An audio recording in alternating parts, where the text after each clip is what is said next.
KBS 1라디오 4시 경제뉴스 마칩니다. 지금까지 아나운서 최승돈이었습니다. KBS.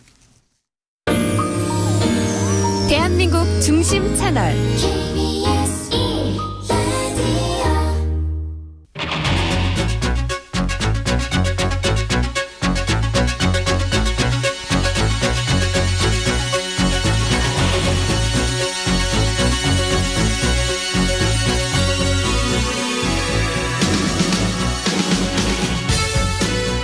안녕하십니까. 성기영의 경제쇼 아나운서 성기영입니다. 고물가 시대 아무리 허리띠를 졸라매도 안 쓸 수 없는 돈이 있는데요. 바로 출퇴근이나 통학에 드는 대중교통 요금입니다. 서민 교통비 부담을 덜고 탄소 배출도 줄이기 위해서 정부와 지자체들이 교통 할인 카드 등 다양한 지원책을 내놓고 있는데요. 과연 근본적인 해결책이 될지 알아보겠습니다. 서울 한복판 마지막 남은 금싸라기 땅으로 불리는 곳, 바로 용산 정비창 부지인데요.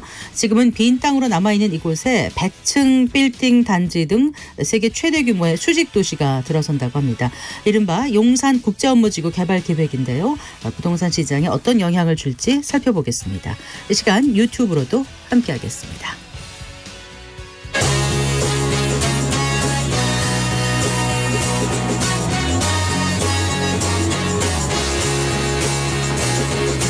경제 시야를 넓혀드립니다. 투자의 지름길을 안내합니다. 돈 되는 정보를 발견하는 시간. KBS 1라디오 경제쇼.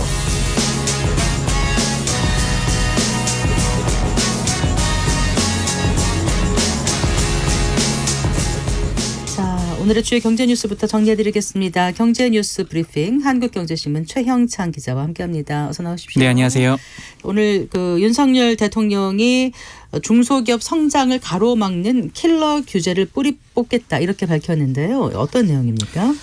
오늘 대통령 제10차 민생토론회가 성수동에서 열렸어요. 네. 중소기업과 소상공인 대상의 이제 민생경제 파트였는데 이 자리에서 이제 민생경제 종합 패키지를 발표했거든요. 네.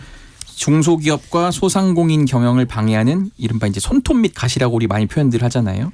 그런 규제들이 이제 곳곳에 있는데 여러 부처에 퍼져 있는 관련 법률이 한 1,160개가 된다는 거예요. 네. 이런 것들을 전수조사해서 이런 킬러 규제가 없는지 좀 추려낸 다음에 이걸 한번 풀어보겠다 이렇게 발표한 겁니다. 네. 하나 예를 들어 드릴게요.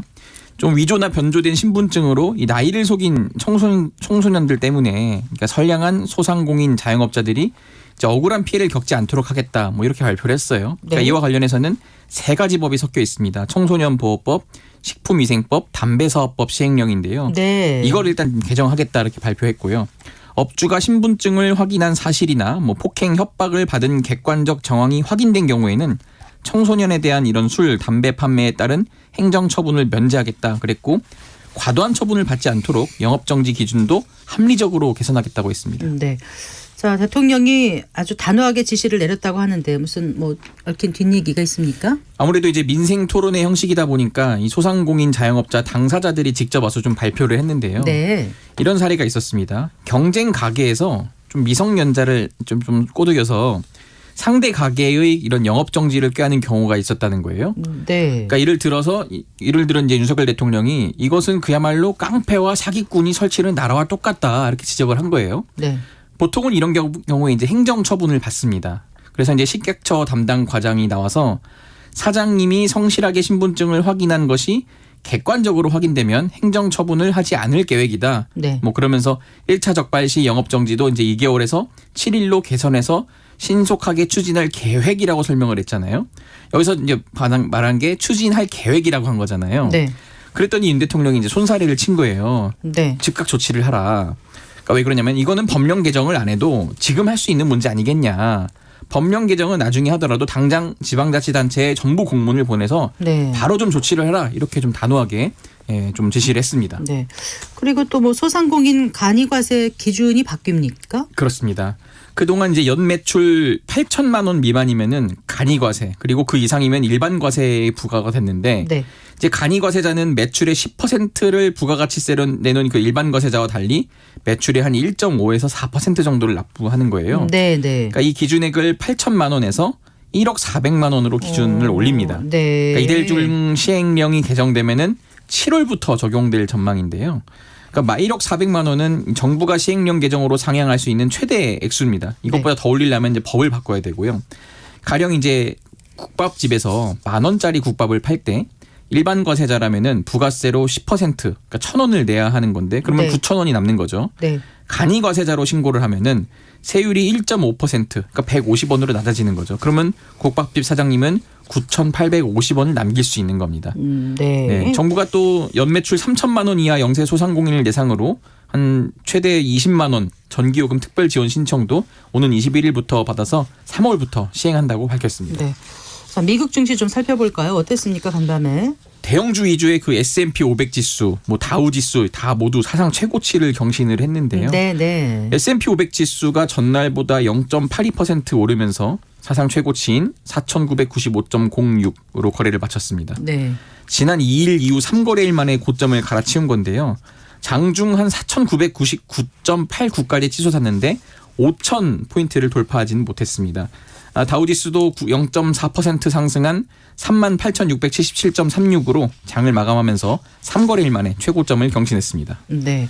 일단 S&P 500이 올랐다는 거는 대형주들이 견인했다는 뜻이겠죠. 그렇습니다. 요즘에는 이제 매그니피센트 7이라고 하는데요. M7이라고도 합니다. 마이크로소프트, 애플, 뭐 알파벳, 구글이죠. 아마존, 테슬라, 엔비디아, 메타 이렇게 7개 회사인데 네, 네. 이 7개의 빅테크 기업들이 주가 상승을 엄청 이끌어내는 거예요. 그러니까 엔비디아 같은 경우는 2.75% 상승한 700.99달러로 또 최고가를 썼고요. 정말 무서울 정도로 지금 오르고 있습니다. 마이크로소프트도 2.11%, 네. 메타도 3.27%로 고점을 높였습니다. 예. 아무래도 기업의 실적 개선이 뒷받침이 된 건데 금융정보업체 팩트셋에 따르면은 지금까지 지난해 4분기 실적을 발표한 기업의 한 70%그 정도가 시장 예상을 뛰어넘는 성적표를 내놨다는 겁니다. 네, 네. 여기 이제 자동차 회사인 포드도 실적이 좋았거든요. 그 테슬라의 모델 2와 경쟁할 전기차 출시를 예고하면서 주가가 5.97% 뛰었습니다. 네. 자, 그 최근에는 금리나 신중론이 불거지면서 주가가 잠시 주춤하기도 했었는데 요 며칠 그 분위기를 좀 더 살펴볼까요? 그러니까 시장을 짓눌러 온 게 이제 금리 인하 신중론 이거였는데 좀 일부 소화되는 분위기거든요. 네. 닐 카시카리 미니애폴리스 연방준비은행 총재가 오늘 한 방송에서 이렇게 얘기했습니다. 미국 연방준비제도 페드가 올해 금리를 두세 차례 내릴 것으로 예상한다 이렇게 말을 한 거예요. 근데 반면에 그 아드리아나 쿠글러 페드 이사는 아직 금리 인하를 시작할 준비가 되지 않았다 이렇게 좀 맞섰는데 그럼에도 불구하고 시장은 좀 낙관론에 기대는 것 같다 이렇게 분석이 나오는데요. 네. 이 마이클 제임스 웨드부시증권 주식거래 디렉터는 이렇게 얘기했는데 실적 개선에 대한 낙관론이 시장을 긍정적인 방향으로 이끌고 있다 이렇게 분석을 했습니다. 아무래도 금리도 금리지만 그만큼 이 해당 회사들이 고실적을 또 내놓으면 매출 영업이 계속 좀 올려가면은 네. 가치가 올라가는 거잖아요. 네. 그럼 그에 따라서 주가도 우상향할 수밖에 없다. 뭐 이런 취지로 풀이가 됩니다. 자, 그 폴더블 폰이요. 그 삼성전자 갤럭시가 주도하고 있는 접는 폰. 예. 이걸 애플에서도 개발한다고요? 그렇습니다. 그런 지금 보도가 외신을 통해서 나오고 있는데요. 지금 애플이 참전을 하게 될 예정인데 미국 IT 전문 매체죠. 디인포메이션 현지 시간 7일 이런 보도를 냈습니다. 애플이 조개처럼 열리고 닫히는 클램쉘, 이게 조개 껍데기란 말이죠. 네. 이 모양의 아이폰 시제품을 개발 중이다 이렇게 전했습니다. 보도에 따르면 애플은 가로 방향으로 접히는 시제품을 최소 2개 모델로 제작 중이라는 건데요. 네. 최근 아시아의 한 제조업체에 부품을 문의했다 이렇게 지금 보도가 됐습니다. 매체는 만약 폴더블 폰이 출시된다면 아이폰 역사상 가장 큰 디자인 변화다 이렇게 전했는데요. 애플이 개발 과정에서 난관에 부딪혔다고도 전했는데 현재 아이폰만큼 얇게 제품을 개발해야 하는데 네. 이 디스플레이가 쉽게 부러질 수 있어서 좀 어렵다 이런 설명이 있고요. 네. 배터리 크기도 문제거든요. 아직 배터리를 접는 기술이 없다 보니까 가로로 스마트폰을 접으려면 배터리가 차지할 수 있는 공간과 이 용량이 줄어들기 때문에 약간 난항을 겪고 있다 이렇게 분석을 하기도 했습니다. 네, 가로로 접는 형태라고요. 네네. 실제 그러면 출시 시기는 언제쯤 될 거로 지금 예상이 되는 거예요? 네, 보도에 따르면 한 2026년 정도로 예상이 되는데요. 2024년이나 2025년 애플의 대량 생산 계획에는 이 폴더블 폰이 포함되어 있지 않다는 거예요. 그러니까 빨라야 2026년에 시장에 출시될 것이다 이렇게 내다봤습니다. 삼성전자는 갤럭시 폴드를 2019년에 시장에 처음 선보였는데요. 그럼 한 7년 차이가 나는 거죠. 삼성전자는 이 애플의 폴더블 폰 시장 진출을 좀 오늘 환영하는 입장을 공식적으로는 아니고 기자들의 취재에 응하면서 이렇게 냈는데 네. 그러니까 이러면 왜 그러냐면은 시장이 좀 커지는 효과가 나오기 때문인데요. 실제로도 그 지난 2월에 최원준 삼성전자 MX 사업부 개발실장 부사장급인데 MWC 여기서 이런 언급을 했습니다. 애플이 폴더블 폰 시장에 진출한다면 굉장히 환영할 일이다 이렇게 네. 말을 한 적이 있는데요. 우리가 연 시장의 가치를 그러니까 우리가 연 이런 시장의 가치를 중국에 이어서 애플도 인정하는 것이다 이렇게 말을 했습니다. 네. 이어서 경쟁 업체인 애플이 진출하면 향후 삼성 폴더블 폰 기술 혁신에도 긍정적인 효과가 나타날 수 있고 더 많은 사람들이 이런 폴더블 폰을 써보는 계기가 될 수 있다 이렇게 말을 했습니다. 네. 그 MWC가 모바일 월드 컨그레스죠. 맞습니다. 바르셀로나에서 하는 그 네, 모바일 올림픽이라고도 전시회입니다. 불리는 그 전시회에서 그런 얘기가 있었군요. 그 현재 전 세계 폴더블 폰 시장 현황은 그럼 어떻습니까?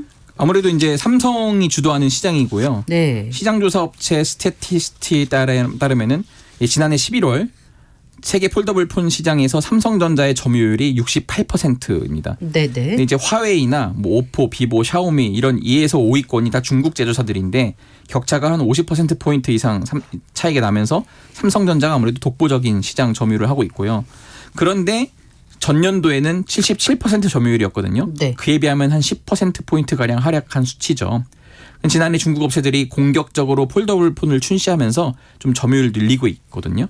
근데 점유율 하락에도 불구하고 어쨌든 삼성전자는 경쟁사의 신작 출시를 계속 반기고 있습니다. 왜냐하면은 아직 전체 스마트폰 시장에서 이 접는 폴더블 폰이 차지하는 비중이 1.5% 수준밖에 안 되거든요. 네. 이렇기 때문에 좀 시장 규모가 그러니까 우리가 흔히 말하는 파이가 커져야 한다 이 말이 있죠. 그렇기 때문에 좀 반기고 있는 상황입니다. 네, 잘 들었습니다. 고맙습니다. 감사합니다. 경제 뉴스 브리핑 한국경제신문 최영창 기자와 함께했습니다.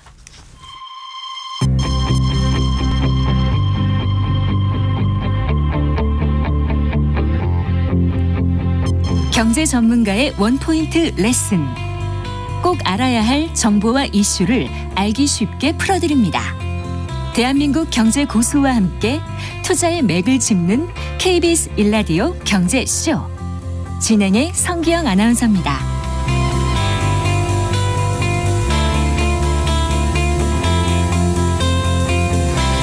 자, 4시 17분입니다. 서울시의 기후동행 카드 출시에 이어서 국토교통부, 경기도, 인천시에서도 교통 할인 카드를 출시하는데요. 카드마다 혜택이 다르다 보니까 좀 혼란스럽고 어떤 카드가 내게 유리한 건지 궁금하신 분들 많으실 것 같습니다. 게다가 이렇게 이제 교통비 할인 정책이 쏟아지면 그 만성적인 대중교통 적자는 또 어떻게 되는 건지도 걱정되는데요.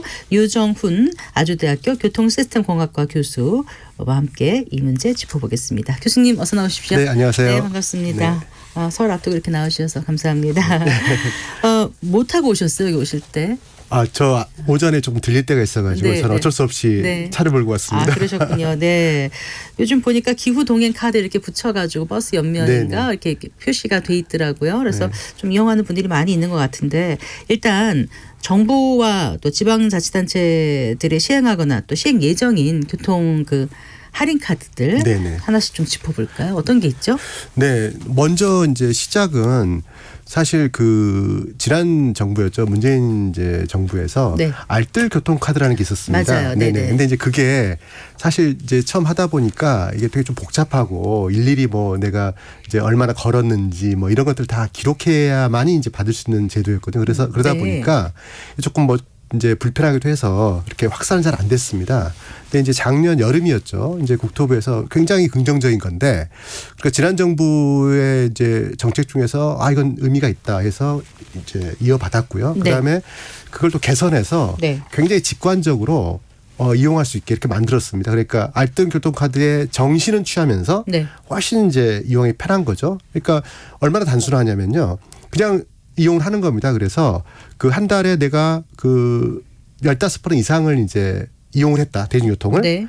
그러면 일반인 분들은 20%를 그냥 환급해 주는 겁니다. 네. 그리고 이제 청년층 같은 경우에는 이제 30%. 네. 그다음에 이제 좀 소득이 이제 낮으신 분들 같은 경우는 이제 53%. 그러니까 굉장히 그러니까 뭐 별 걱정 안 하시고 이게 알뜰 교통카드란 말씀이세요? 아니요. 이제 그게 이제 K패스입니다. 네, 예, 네. 예. 그래서 네. 이제 그냥 그 평소 이용하시고 자동으로 이제 환급을 받으시니까 이제 굉장히 뭐 그 획기적인 어떤 이제 정책이고요. 이제 그랬는데 네. 그래서 다들 환영을 했는데 갑자기 한 달 후에 네. 작년 이제 9월이었죠. 서울시에서 기후동행 카드라는 걸 이제 들고 나온 거예요. 근데 네. 이제 이거는 이제 정기권 방식입니다. 사실 그 전에도 예전에도 보면 이제 뭐 지하철 같은 경우에 그 정기권이 있어가지고 한 달권 이렇게 맞아요. 있었죠. 네, 근데 이제 네. 근데 이거 기후동행 카드는 이거를 확대를 다 한 거예요. 그러니까 버스도 이용할 수 있고, 예. 그리고 특히 이제 서울 같은 경우는 의외로 이 따릉이 자전거 이용객도 꽤 많습니다. 네. 근데 이제 이거를 다 이용할 수 있게 하고요. 그래서 뭐 따릉이까지 이용할 수 있으면 65,000원. 네. 그다음에 따릉이를 빼면 이제 62,000원. 이렇게 이제 발표를 한 거예요. 차이군요. 네. 그런데 이제 이게 사실 성격이 좀 다르죠. 이제 정기권이라고 하는 거는 한 번 사면 우리가 이제 1,500원 기준으로 한다 그러면 이제 우리가 65,000원 이렇게 된다 그러면은 예를 들어서 내가 뭐 40회 정도 네. 이용을 해야지 이게 번전이 되는 거잖아요. 네, 네. 그러니까 이거는 뭐 내가 몇 번 이용 안 하면 이게 아까우니까 사실은 구입 안 하게 되는 그런 이제 방식인 거고요. 네. 그다음에 이제 K패스처럼 네. 15번 이상이니까 웬만하면 15번 이상은 이용하잖아요. 네. 그러니까 이건 좀 훨씬 더 이제 이용의 폭이 좀 넓은 거죠. 네. 그래서 상당히 성격이 다른 건데 이제 이거를 국가가 이제 전체적으로 전국적으로 보편적으로 하는 이런 이제 그 교통 정책에 조금 이렇게 다른 방향을 이제 서울시에 제공을 해서 약간 혼란이 있는 것 같습니다. 네. 지금 말씀 중에 65,000원, 62,000원 이런 것도 네네. 알겠고 다 알겠는데 아까 몇 회 이상을 써야 되는 네네네. 거예요? 서울시 기후동행 카드는요? 아니다. 기후동행 카드는 이제 정기권이니까 네. 65,000원 내면은 내가 한 번을 타도 되고 뭐 네. 100번을 다 상관. 무제한으로 예. 대중교통을 그렇죠. 이용할 수 있다는 거잖아요. 그렇죠. 네. 근데 이제 65,000원을 냈기 때문에 네. 내가 몇 번 이용 안 하면 돈을 버리는 셈이 되잖아요. 그러니까 내가 최소한 내가 정기적으로 타는 탔을 분들 때 곱하기 며칠 해서 그렇죠. 내가 산 금액을 초과해야만 이익이 맞습니다. 된다 이 말씀이시잖아요. 네네. 그럼 다른 카드를 선택하면 되는 거 아닌가요? 그런데 이제 지금 K패스 같은 경우는 네. 아마도 선택권은 이제 서울 시민만 존재하죠. 왜냐하면 뭐 다른 지역은 이제 다 K패스를 네. 이용을 해야 되는 거 아닐까요? 예, 그다음에 예.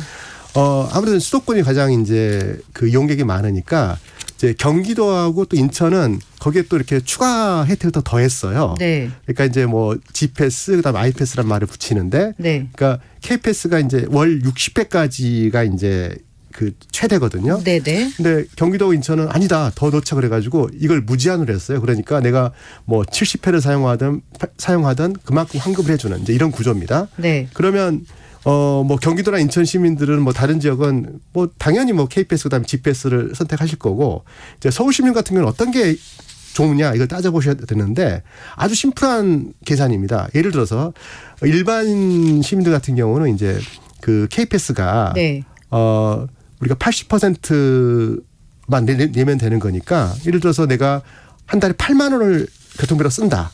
그러면 8 곱하기 0.8이니까 이게 64,000원이잖아요. 네네. 그럼 내가 만약에 8만 원 이상의 돈을 쓴다 그러면 기후동행 카드가 유리하죠. 낫다는 예. 거죠 아까. 그리고 이제 65,000원, 62,000원. 우리 청년들 이제 네. 뭐 젊은 직장인들 또 학생들 같은 경우는 이제 70%니까 만약에 내가 9만 원을 쓴다. 네. 그러면 이제 이상이면은 당연히 기후동행 카드가 유리한 거고 그다음에 이제 그 아래라 그러면은 실제로는 이제 K패스 유리한 거죠. 그런데 이제 하나 좀 참고를 하셔야 될 게 네. 이제 기후동행 카드가 이게 서울시 고유의 이제 정책이다 보니까 다 이용할 수는 없어요. 서울 시내. 네. 그래서 그런데 이제 아시겠지만 이게 수도권이 하나의 생활권이잖아요. 그래서 뭐 서울에 사시면서도 뭐 경기도나 인천에 또 뭐 여러 가지 뭐 학교를 다닌다든 직장 또는 다른 일로 이제 왔다 갔다 하시는데 네. 서울을 벗어나면 이제 이용이 안 되니까 이제 이런 부분도 좀 고려를 하셔야 됩니다. 네. 여기까지만 들어도 좀 복잡해요. 원래 알뜰 교통카드가 있었고 그다음에 이제 K패스가 나왔고 네네. 8월에 작년에 네네. 그다음에 이제 9월에 서울시 기후동행 카드가 나온다고 맞습니다. 해서 지금 이제 사용할 수 있게 됐고요. 근데 기후동행 카드는 62,000원, 65,000원이고 네네. 무제한으로 서울에서 탈 수 있는 거고 K패스는 일반이면 20% 할인, 청년이면 30% 할인, 저소득층은 53% 할인, 맞습니다. 뭐 이렇게 할인율이 적용이 네네. 되는데 비교해봐서 써야 되는데 이제 수도권이냐 서울이냐에 따라서 어느 걸 선택해야 될 문제가 있을 수도 있고 서울이지만 경계선이 수도권을 왔다 갔다 할 때 뭘 써야 되는지 좀 고민이 되는 부분이 있어 그렇습니다. 보입니다. 그럼 어떻게 어떤 사람한테 유리한 건지 이제 하나하나 좀 따져봐야 되는데 네네. 제가 또 궁금한 거는요. 경기도에서 네네. 더 경기 패스 네. 또 인천에서 인천 아이패스가 네네. 나왔다고 하더라고요. 이제 점점 헷갈려요. 그러니까 이제 이거는 네. 그 굉장히 이제 그 좋은 방향인데 뭐냐면 이제 국토부에서 중앙정부에서 네. 전국 어디나 우리 국민은 누구나 다 사용할 수 있는 K패스를 이제 내놨습니다. 네. 그런데 이제 경기도나 인천 같은 경우는 아무래도 이제 지역이 넓다 보니까 사실 지방에 계시는 분들보다는 좀 교통이 많이 들거든요. 네. 그러니까 우리 경기도는 경기도민을 위해서 조금 더 혜택을 더 얹자. 네. 뭐 그게 나온 게 이제 더 경기 패스입니다. 또 인천도 마찬가지로 인천도 이제 수도권이다 보니까 일반 지방보다는 더 이제 교통비 많이 나오거든요. 그래서 네. 이제 경기와 인천이 그러면 K패스를 기본으로 하고 네. 거기에 추가 혜택을 드리는 거예요. 그러니까 K패스의 확장판 맞습니다. 개념으로 봐야 예. 되는 근데 거잖아요. 이제 제일 핵심이 네. 앞서 말씀드렸지만 이제 K패스는 네. 전국을 대상으로 하다 보니까 60회까지만 한 달에 60번까지만 이제 할인을 해줘요. 네. 근데 경기도와 인천은 아무래도 이제 통행이 많다 보니까 네. 그거 풀어버리겠다. 그래서 무제한. 70번, 80번 다 이제 할인을 해주고요. 네. 또 하나는 이제 뭐 국토부에서 하는 K패스는 청년에 그러니까 이제 30%죠, 할인이. 거기를 이제 34살까지, 34세까지로 이제 했는데 뭐 이걸 좀 더 넓히자 그래가지고 경기인천 공이 39세까지. 청년의 범위를 좀 더 넓힌 확대시켰군요. 거죠. 네. 5년 더 네, 확대시켜줬고 인천 같은 경우는 65세 이상 어르신 같은 경우 환급 혜택을 높였다. 이렇게 네, 이제 그러니까 지금 당장은 아니고요. 네. 이제 65세 이상 분들도 그냥 일반이니까 이제 20% 할인인데 네, 네. 인천 같은 경우는 이제 연차적으로 좀 높여서 향후에는 네. 한 50%까지도 할인 시켜드리겠다. 자, 이런 그러면 겁니다. 지금 서울시 기후 동행 카드는 쓰고 있는 거고요. 나머지 K패스, 그다음에 경기패스, 아이패스 이건 다 이제 시행될 예정인 그렇습니다. 거죠, 교수님? 네네. 네. 자, 그러면 어떤 사람에게 어떤 카드가 유리한지 조금 더 예를 들어서 설명을 해 주세요. 네, 일단 그 선택권은 서울 시민에게만 있습니다. 왜냐하면 뭐 그 경기 도민이나 그다음에 이제 그 인천 시민 같은 경우에는 기본적으로 경기도와 인천에서 이제 통행을 시작하시잖아요. 네, 그러니까 서울시 기후 동행 카드는 못 쓰는 거라고요. 뭐 그렇죠. 의미가 없죠. 네네. 예, 할인 혜택을 못 받으니까. 네. 이제 그래서 이제 서울 시민들이 이제 선택을 할 수 있으신데 일단 금액으로 따지면 네, 일단 6만 5천 원이잖아요. 그러면 네, K패스를 이용했을 때 할인 혜택이 20%이기 때문에 네. 내가 한 달에 교통비를 보니까 8만 원 이상을 쓴다.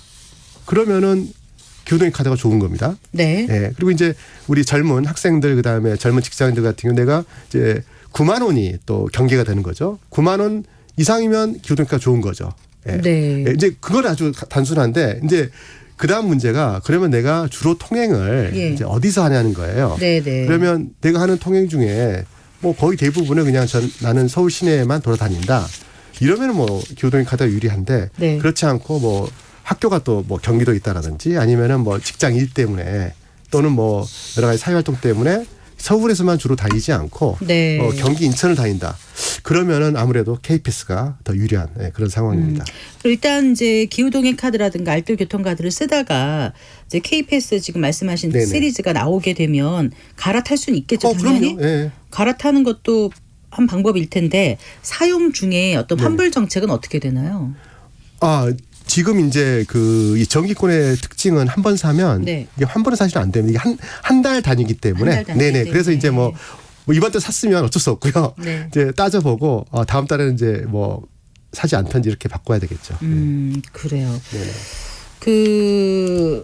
이제 말씀 듣다 보니까 네. 다시 여쭙습니다마는 좀 복잡하다는 생각이 네네. 들어요. 네. 그러니까 하나하나 지금 비교를 해보면 아는데 그쵸. 한 5분 10분 지나서 생각하면 맞습니다. 내가 뭘 해야 될지 이런 네네. 생각이 들 정도로 지금 약간 애매하거든요. 물론 이제 이게 저희가 라디오이기 때문에 어떤 도표로 보여드리거나 네네. 이러지 못한 제약이 있어서 좀 더 그럴 수는 있겠습니다만 이걸 좀 통합할 수 있는 방법은 없는 거예요, 교수님? 그 부분이 사실은 참 되게 안타깝고 또 이제 작년 9월에 이제 서울시에서 네. 이제 기후동행 카드를 발표했을 때 네. 많은 전문가들이 지적했던 내용이거든요. 이제 왜냐하면 일단 이제 우리 중앙 정부에서 전 국민 모두에게 일종의 어떤 기초적인 교통 복지 차원에서 좀 획기적인 KPS를 이제 도입을 했지 않습니까? 네, 네. 그러면 기본적으로 이제 그런 KPS의 틀 안에서 또 경기 인천처럼 아직 이제 지방의 도시들은 이제 뭐 추가적인 뭐 이런 방안이 발표는 안 됐지만 네. KPS를 중심으로 해서 뭔가 이렇게 이제 추가하는 그런 방식을 좀 택했으면 좋지 않았을까라는 건데 네. 이게 서울시는 이제 정기권이라고 하는 완전 다른 방향의 어떤 이제 정책이거든요. 그래서 그 부분이 좀 아쉬웠고 또 하나는 뭐 우리가 이제 수도권에 2,600만이 살고 계시는데 사실은 뭐 서울, 경기, 인천의 행정구의 경계라고 하는 게 사실 별 의미는 없습니다. 일상생활에서는. 네, 네. 다들 뭐 서울에서 경기로 출퇴근도 많이 하시고 그래서 결국 이제 요즘은 생활권 단위로 우리가 봐야 되는데 네. 지금 이게 서울에서만 이제 사용을 할 수 있게 하다 보니까 사실은 뭐 그 특히 광역적으로 이렇게 멀리 통행하시는 분들 같은 경우에는 그냥 빗좁은 개살구거든요. 그래서 이런 부분이 아쉽고 그리고 아마도 좀 이제 경기랑 인천에서는 약간 또 기분도 좀 상한 것 같아요. 상의 안 하고 서울시에서 먼저 네네. 발표해서? 왜냐하면 이제 전통적으로 네. 이게 굉장히 오래된 전통인데 서울, 경기, 인천이 이 특히 대지교통에 관련돼서는 서로 사전 좀 협의를 많이 했습니다. 네, 네. 예를 들어서 뭐 우리가 택시 요금을 조정한다라든지 그다음에 버스 이런 지하철 요금을 조정을 할 때 각자 여건은 다르지만 한쪽에서 이렇게 요금 인상 요인이 생기면 이제 같이 맞춰주는. 네네. 그렇잖아요. 이렇게 서울은 뭐 더 싸고 뭐 어디는 비싸고 안 되니까. 예, 그래서 그런 좋은 전통이 잘 지켜왔었는데 네. 이번에는 그렇게 독립적으로 나가니까 좀 그런 면에서도 약간 왜 그랬을까요? 어떤 예산 문제인가요? 비용 문제인가요? 뭐가 좀 이유가 있었을 거 아닙니까? 아마도 이제 그 서울시에서 따져 보니 네.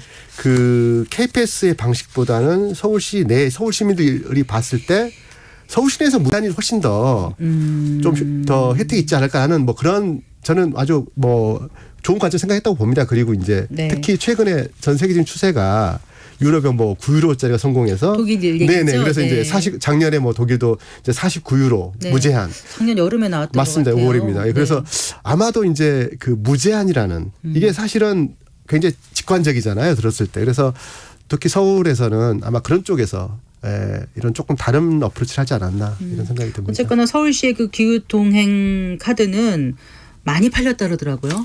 근데 이제 그것도 좀 잘 자세히 보셔야 되는 게 그래요? 네. 이제 뭐 지난주도 발표가 됐는데 그 누가 샀느냐가 중요한 것 같아요. 네. 보면은 지금 이제 20대 30대가 주로 샀지 않습니까? 아무래도 사회생활 많이 하고 돌아다닐 일이 많고 하니까. 그러니까 네. 뭐 기후동행 카드의 이제 가장 큰 정책적 목표가 결국 이제 그 우리 자가용 이용을 좀 줄이자.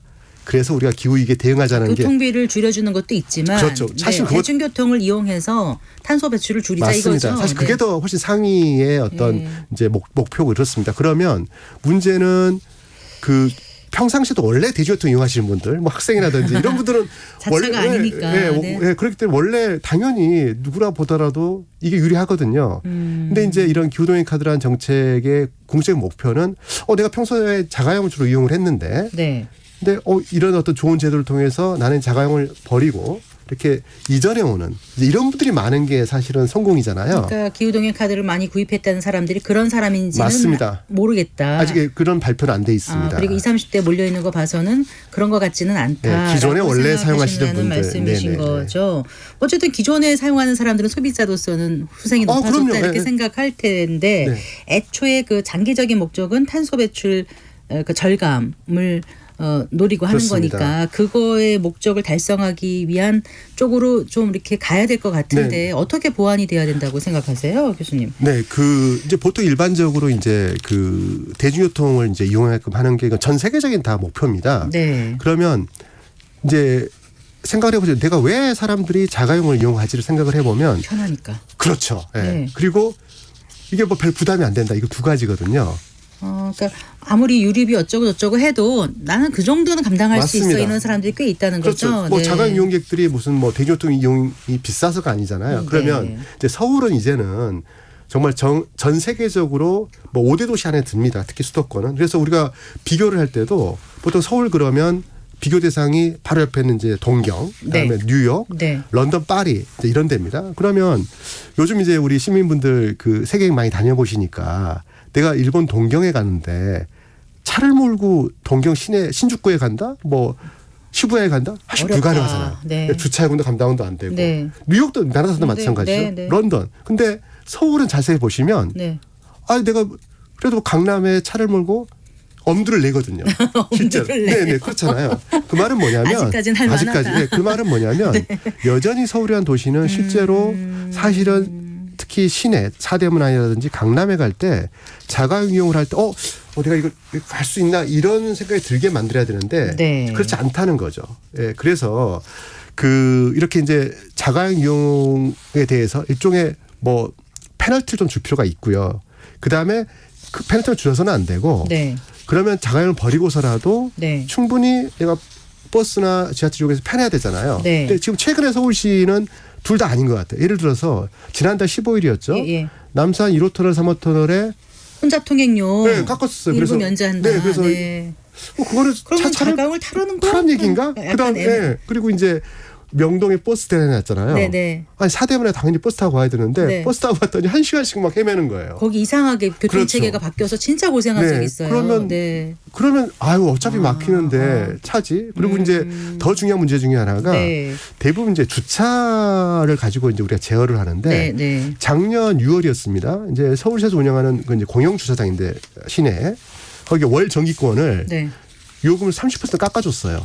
그럼- 경기가 어렵다고. 오. 그래서 이제 이런 것들이 시그널이 좀 엇갈려서 네, 엇갈리는 거죠. 어느 쪽의 정책 방향인지 약간 헷갈리네요. 맞습니다. 그래서 네. 그 올해 24년이 사실 교통에 의미 있는 해인 게 네. 20년 전 2004년도에 그때 이명박 시장님 때 대중교통 체계를 개편을 했어요. 네. 그때 환승 무료해주고 뭐 이렇게 중앙버스 정차를 놓고 네. 그게 20년 전입니다. 그렇군요. 네, 그래서 올해가 굉장히 의미 있는 해인데 그 20년 전에 비해서 서울의 대중교통은 훨씬 좋아졌어요. 그러니까 지하철도 많이 훨씬 더 깔렸고 네. 그렇다 그러면 저는 이제 순서가 20주년을 맞이해서 그러니까 정말로 서울 시민이라고 한다 그러면은 자가용을 이용하지 않고 버스나 지하철로도 훨씬 더 편리하고 빠른 이런 먼저 정책이 나오면서 그 다음에 이런 이제 정기권이 들어왔다 그러면 네. 자연스럽게 자가용을 이용하신 분들도 나 이제는 뭐 이거 버리고 탈래 이렇게 가능하거든요. 근데 이제 그런 게 안 된 상태에서 그 원래 이용하시는 분들한테만 네. 이렇게 이제 깎아주는 혜택이 되다 보니까 그러면 누가 어떤 얘기를 작년에 300원 올렸잖아요. 버스 네. 요금. 그럼 깎아놓고 줄거 왜 버스 요금 올렸지? 네, 네. 그래서 이제 그런 것들이 정확하게 이제 시민들한테 이 어떤 정책적 효과에 대한 이제 또 비전에 대한 전달이 조금 이렇게 혼돈스럽다. 뭐 이런 부분이 좀 아쉽습니다. 어쨌거나 이렇게 깎아주고 하다 보니까 또 만성적인 적자가 발생하는데 적자를 가면서도 우리가 애초에 목표했던 교통비 할인보다 상위의 개념인 탄소 배출을 줄이는. 절감할 수 있는 그쪽으로 나아갈 수 있도록 어쨌든 대중교통 활성화를 할 수 있는 방법과 또 뭐 교통 약자 혜택을 한다든가 그렇습니다. 자가용을 이용하는 사람이 대중교통으로 갈 수 있게끔 할 수 있는 무슨 특단의 대책 맞습니다. 이런 게 마련돼야 되겠다 이런 생각이 드네요. 네. 네. 모처럼 나와주셨는데 끝으로 하실 말씀 있으시면 한 말씀 더 해주시고요, 교수님. 네. 뭐 요즘은 이제 그 교통을 이야기할 때 기후위기란 말을 가장 앞에 세웁니다. 그만큼 이제 기후위기 되게 중요하고요. 이제 그런 측면에서는 이제 대중교통 이용으로 옮겨가야 되는데 네. 이건 정말로 강원 전략이 필요합니다. 네. 그러니까 뭐 최소한 서울 시내 사대문안 네. 또 도심에 진입할 때는 정말 이거는 자가용 이용객들한테 사실은 좀 이렇게 그 페널티 좀 물어야 되고요. 예, 대신에 또 그 스스로 이렇게 자가용 이용을 억제할 수 있도록 지금 우리 잘 돼 있지만 한 단계 업그레이드 시켜서 자발적으로 또 이렇게 참여할 수 있도록 그런 어떤 대중교통 중심의 정책이 필요하다 생각을 합니다. 네, 잘 들었습니다. 고맙습니다. 네, 감사합니다. 네, 아주대학교 교통시스템공학과의 유정훈 교수와 얘기 나눠봤습니다.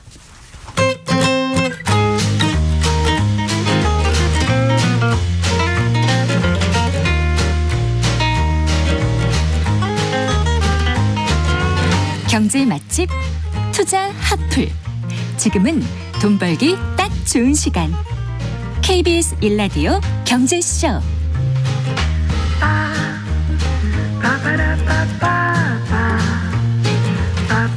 4시 39분입니다. 자, 한 주간 집값 동향 살펴보고 실생활에 도움이 되는 부동산 관련 소식 전해드리겠습니다. 김인만 부동산 경제연구소장과 함께합니다. 어서 나오십시오. 안녕하세요. 안녕하세요. 예. 뭐 설 직전이니까 뭐 집 보러 다니고 이런 분들은 많지 않으실 것 같고 네네. 일단 그 전세 사기와 관련한 소식 좀 전해주세요. 네. 그 미추홀구 일대인가 인천 거기서 네네. 이제 많은 그 분들의 전 재산인 그 전세금 사기를 벌여서 재판에 넘겨졌던 그 피의자가 결국 징역 15년 선고받았다고요? 네네. 전세 사기 이야기만 나오면 좀 가슴이 좀 답답하기도 하고요. 좀 먹먹하기도 한데 이분이라고 하기도 좀 그렇습니다. 전세 사기왕, 저는 건축왕이라는 표현 쓰고 싶지 않고요. 네. 사기왕인데 피해자가 191명입니다. 191명을 속여서 전세 보증금 무려 148억 원을 가로챈 사람입니다. 네. 15년형 나왔고요. 공범이 9명이나 있습니다. 공범은 그렇군요. 4년에서 13년형 실형이 나왔는데요. 네. 뭐 보시는 분들에 따라서 뭐 어떻게 보시는지는 모르겠지만 저는 15년밖에 안 나왔나라는 생각이 일단 들고요. 마음 같아서는 그냥 1억 원에 1년씩 해서 한 148년 정도 나왔으면 속이라도 좀 시원할 텐데 우리나라 법에서는 15년형이 제가 변호사님한테 물어보니까 이 정도면 사실은 많이 나오는 거라고. 물어보셨군요, 네네. 직접. 많이 나왔다고 네, 합니다. 네. 이렇게 처벌이라도 받으면 그나마 조금 좀 다행인데 실제 처벌을 받지 않는 경우도 많이 있다면서요. 실제로는 처벌이 훨씬 더 어렵습니다. 네. 이렇게 인천 사기왕 같은 경우는 명백한 이제 사기가 입증이 됐고 뭐 혐의가 있는데 우리가 실질적으로 이제 사기가 입증이 되려면은요 기망의 의도가 있어야 되고 네. 그 기망을 통해서 어떤 착오가 생겨야 되고 네. 인과관계를 입증을 해야 되는데 사기 당하신 분이 이걸 입증하기가 현실적으로는 좀 굉장히 어렵고요. 네. 실제로 이제 전세 사기에 대한 범위가 굉장히 광범위한데 처음부터 이렇게 공모를 해서 사기를 하는 경우들도 있고요. 실제로 많은 사례들은 우리가 무자본 갭 투자라고 하는데 이게 뭐냐면 매매 가격이 1억이면 예를 들어서 전세 금액이 1억 원 또는 1억 1천만 원 이렇게 되는 경우들이 있습니다. 빌라 오피스텔 네, 같은 네, 경우에. 네. 그러면 시세가 1억인데 전세 가격이 1억 1천만 원이면 투자하는 사람이 자기 돈 들이지 않고요. 오히려 1천만 원을 더 받아갈 수도 있는 구조가 무자본 갭 투자인데 네. 이걸 한 채만 하면 괜찮은데 그렇죠. 한두 채 정도는 그럴 수 있다고 쳐요. 문제가 생겨도 전세 네. 가격이 떨어져도 뭐 신용대출을 받더라도 충분히 갚을 수가 있는데 네. 이게 10채, 100채 이렇게 돼버리게 되면 전세 가격이 올라갈 때는 한 채당 1,000만 원이 입금이 되니까 100채면 돈을 쉽게 벌 수가 있는데 네. 이렇게 했다가 만약에 전세 가격이 떨어지게 되면 이게 갚을 수가 없죠. 그래서 못 갚는다는 게 이제 마음을 먹고 이제 진행을 하게 되는데 이게 법으로 넘어가게 되면 나는 기망의 의도가 없었고 네. 전세 가격이 떨어진 게 내 잘못이냐라는 논리로 가면 네. 또 사기를 입증하기도 어렵기 때문에 현실적으로는 처벌받기도 어렵고요. 실제로 입증이 되더라도 사기가 15년 나오는 건 아니고요. 기본적으로 한 2, 3년 정도밖에 안 나옵니다. 아, 그러니 무자본 갭 투자가 그러니까 상대방을 착오에 빠지게 하는 모든 행위 이거를 이제 기망이라고 하는데 네네. 그런 의도가 없었다. 네. 네가 증명해라. 그렇죠. 이렇게 돼서 결국은 사기로 나는 사기를 당했다고 생각하는데 사기가 네네. 아니라 그러고 네네. 내 돈은 못 돌려받고 이러면 지금 설 앞두고 마음들이 어떠시겠어요? 굉장히 좀 답답하고요. 네. 설사 이게 처벌을 받더라도 내 전세금을 받지는 못합니다. 그러니까요. 아까 그 그래서- 15년 선고 받으면 네. 받는 건 그 사람 일이고 네네. 내가 그 돈을 돌려받을 수 있는가 그게 제일 또 중요하지 않겠습니까? 피해자들은 내 돈을 돌려받았으면 좋겠다라는 마음이고요. 정부에서 먼저 좀 선 반환을 좀 해주고 나중에 구상권을 청구하든 경매로 넘기든 이렇게 후순위로 좀 일을 해주기를 바라는데 정부 입장에서는 또 형평성 문제도 있고요. 다른 다른 사기 사기 사건들도 사건하고 있는데 비교했을 보이스피싱도 때. 있고 다 있는데 네. 먼저 구제해주기는 좀 어렵다라는 반응을 보이고 있어서 현실적으로는 좀 굉장히 좀 어려운 숙제이기도 합니다. 그래서 네. 또 더 깊이 들어가면 또 전세의 구조적인 문제가 있죠. 전세라는 제도 자체가 무이자 대출이거든요. 네. 집주인한테 이제 돈을 빌려주고 나중에 그 집에 살고 있다가 나갈 때 돈을 받는 구조인데 우리가 친구한테 돈 빌려주고 친구가 안 갚으면 현실적으로 좀 굉장히 어렵잖아요. 네. 그래서 이런 구조적인 문제가 있기 때문에 저는 그런 생각도 듭니다. 뭐 안전장치도 마련해야 될 것 같고요. 뭐 예방도 중요한데 이게 무자본 갭 투자가 이렇게 성행할 수 있는 부분은 우리가 일반적으로 투자라고 한다면 자기 돈을 들여서 구입을 하고요. 네. 거기에서 발생하는 월세라든지 임대 수익을 가지고 수익을 얻어야 되는데 네. 전세금을 가지고 투자금을 충당을 하고 향후에 발생하는 시세 차익을 노리고 하는 이런 투기를 우리가 투자라고 많이 하고 있기 때문에 저는 네. 이 부분이 좀 문제인 것 같고 정부 입장에서는 한두 채는 괜찮은데 뭐 5채, 10채 이상을 이렇게 무자본 갭 투자나 갭 투자로 하는 부분에 네. 대해서는 적어도 한 집값이 30% 정도는 강제 예치를 하는 뭐 그런 제도도 좀 그런 필요하지 거 않나 있잖아요. 싶습니다. 왜 그 시스템 우리나라 워낙 잘 발달돼 있지 않습니까? IT 네네. 이런 게. 그래서 한 사람이 집을 딱 살 때 이제 뭐 등기를 하거나 할 때 이게 몇 채 이상이다 이 사람이. 그렇죠. 딱 나와서 맞습니다. 나왔는데 거기에 대출이 어느 정도 있다. 그럼 이 사람은 집을 못 사게 한다든가 뭐 이런 게 맞습니다. 있어야 되지 않나요? 저는 그래서 그런 게 중개가 필요하다고 봅니다. 그건 만들려면 얼마든지 만들 수 있을 것 같아요. 충분히 예를 들어서 가능하고요. 김인만 이렇게 쳤는데 네네. 거기에 나중에 사후적으로 100채가 있다. 나중에는 알 수는 있어요. 네네. 근데 그러기 전에 이 사람이 사기를 치는지 아닌지 모르는 단계에서 주택을 구입할 때 그렇게 등기하기 전에 할 수 있는 방법이 없을까? 아, 저는 그런 게 필요하다고 보고요. 좀 네. 그래도 여러 채 네. 다주택을 사시는 분들은 기본적인 자기 자본이나 능력이 되시는 분들이 그러면 살 할 수 수 있도록 있죠. 해줘야 되고요. 네. 전세 계약을 할 때도 저는 좀 필요할 것 같습니다. 그러니까요. 계약서를 딱 입력을 하면 네. 아, 이 집주인이 몇 채를 가지고 있다라고 딱 나오면 최소한, 네. 세입자가 이거 너무 많은데 한번 위험해 확인해보는 거죠. 확인할 수가 있기 때문에 네. 충분히 가능할 것 같습니다. 우리나라가 IT 강국이기 때문에 마음만 먹으면 가능하고요. 빨리 좀 이런 보안 장치 좀 있으면 좋을 것 같습니다. 네, 자 정말 그 피땀 어린 돈을 사기꾼한테 날리고 피눈물 흘리는 분들 맞습니다. 이게 눈물이 어떻게 닦여줄 수 있을지 정말 제도적인 장치가 잘 마련됐으면 하는 바람 또 가져보게 되고요. 자 이번 주 집값 동향 뭐 며칠 안 됐습니다만 네, 집값 동향 따끈따끈하게 한 2시간 전에 오늘도 나왔는데 나왔나요? 설 앞두고도? 목요일 나옵니다. 항상 네. 목요일 2시에 발표가 되는데요. 그렇군요. 한국 부동산은 통계를 보니까 그냥 딱 멈췄네요. 지난주가 마이너스 0.05에서 0.06이었는데 이번 주도 마이너스 0.06이고요. 전국 수도권 지방이 모두 다 마이너스 0.06%입니다. 네. 서울은 마이너스 0.05니까 비슷비슷한데 이게 어떤 의미냐면요. 하락세입니다. 하락세인데 마이너스 0.06% 단위로 주간 단위로 조금씩 가랑비에 옷 젖듯이 하락을 하고 있다는 의미고요. 전세 같은 경우는 서울이 0.07, 수도권이 0.04%니까 조금씩 올라는 가고 있다. 우리가 이렇게 좀 이해를 하면 될 것 같고요. 상승 지역보다는 하락 지역이 6개가 더 늘어났기 때문에 하락 지역은 늘어나고 있고 전반적으로는 매수자 관망세, 급매물 밖에는 거래가 안 되는 하향세입니다. 네. 이번 주에 또 좀 시장을 놀라게 했던 소식이 강남 모 아파트 청약에 5만 명이 몰렸다고 하는데 5만 명이 몰렸습니다. 이게 이제 그 59제곱미터 네네. 약간 좀 국민 평형보다는 약간 작은 우리가 거잖아요. 일반적으로 말하는 25평. 네. 네네. 거기 분양 가격이 17억 원이 넘는데 여기 5만 명이 몰렸다고요. 5만 명이 몰렸습니다. 이제 메이플자이라는 아파트인데요. 왜 5만 명이 몰렸냐면 주변 시세보다 저렴하기 때문입니다. 주변 시세가 3.3제곱미터당 1억이 넘는데요. 강남에 가장 좋은 자리에 위치하고 있습니다. 약간 그들만의 리그인데요. 이게 분양가가 한 6,800 정도 나왔으니까 일단 저렴하니까 많이 몰렸는데 제 생각보다도 더 많이 몰린 것 같습니다. 요즘 분위기가 좀 안 좋아서 이 정도는 아닐 줄 알았는데요. 특별 공급이 이제 생애 최초나 신혼부부 같은 특별 공급이 81가구 모집에 네. 만 18명이 신청을 해서 123.7대 1이 나왔고요. 네. 이 유형을 제가 좀 말씀을 드릴 텐데 왜 말씀을 드리냐면 이걸 보면 특별 공급을 신청할 때 좀 전략적으로 할 수가 있는데 생애 최초가 460대 1이 나왔습니다. 네. 그리고 신혼부부가 89대 1이고요. 노부모 부양이 36대 1, 다자녀가 17대 1이니까요. 네. 아무래도 생애 최초가 경쟁력이 높으니까 선택할 수 있는 분들은 생애 최초를 좀 피하는 게 당첨 확률을 조금 더 높이는 방법이 될 것 같고요. 그렇군요. 네. 이제 일반 공급이라고 있습니다. 특별 공급은 자격 요건이 되시는 분들, 신혼부부, 생애 최초, 부모님 모시는 분들이고요. 네. 일반 공급은 그냥 청약 통장을 사용하는 통장인 그런 신청 방법인데요. 442대 1이 나왔습니다. 그래서 81가구 모집에 3만 6천 명이 몰려가지고요.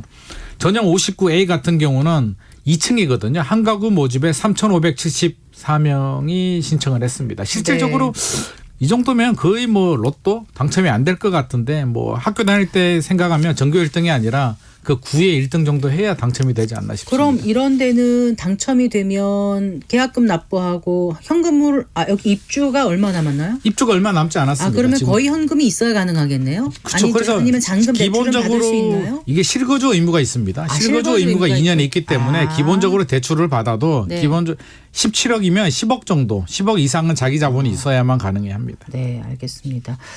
그 여기를 보면 청약시장이 뭐 후끈 달아오른 것 같지만 다른 데는 전혀 그렇지 않죠. 전혀 그렇지가 않습니다. 네. 지금 청약시장은요. 철저한 옥석 가리기 들어갔습니다.